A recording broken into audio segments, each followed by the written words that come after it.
السلام عليكم ورحمة الله وبركاته.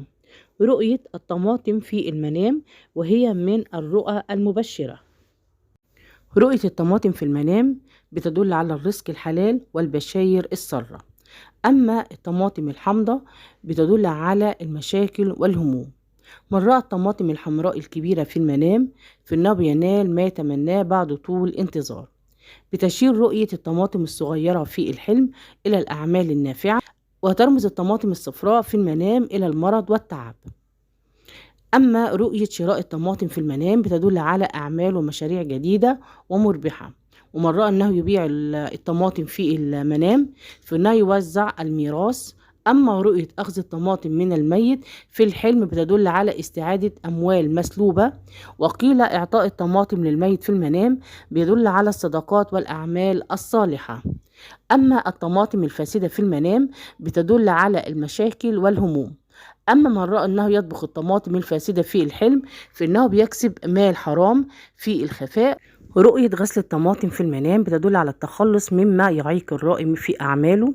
من رأى أنه يغسل الطماطم بماء بارد في الحلم بيدل على الشفاء من الأمراض.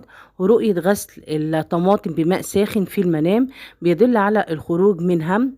أما إذا رأيت أنك تغسل الطماطم بماء ملوث في الحلم فهذا بيدل على الأعمال الفاسدة. من رأى أنه يغسل الطماطم من التراب في المنام بيدل على انتهاء عمل. تقطيع الطماطم في المنام بيدل على محاولة الإنفاق بشكل مدروس.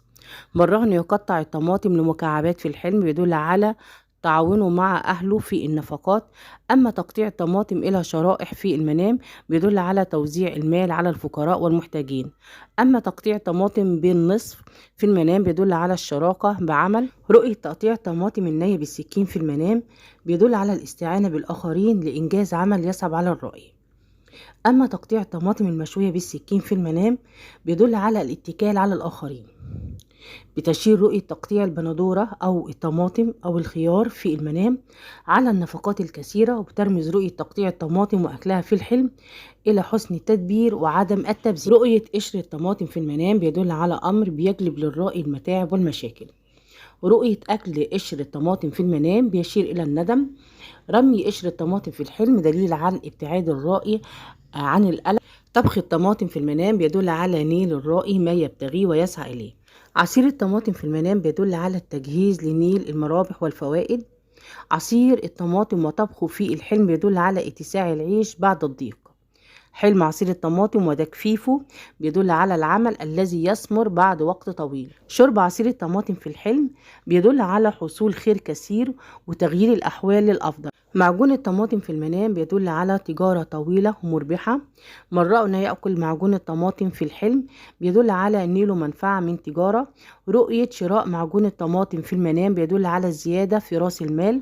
رؤية تحضير صلصة الطماطم في المنام بيدل على السعي بعمل مفيد. رؤية زراعة الطماطم في المنام بتدل على زيادة في الدخل والرزق.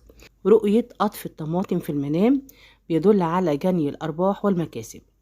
وربما دلت رؤية قطف الطماطم الحمراء في الحلم على تحقيق الأماني ونيل المقاصد. أما من رأى أنه يقطف الطماطم الخضراء في المنام دليل على استعجاله بالرزق.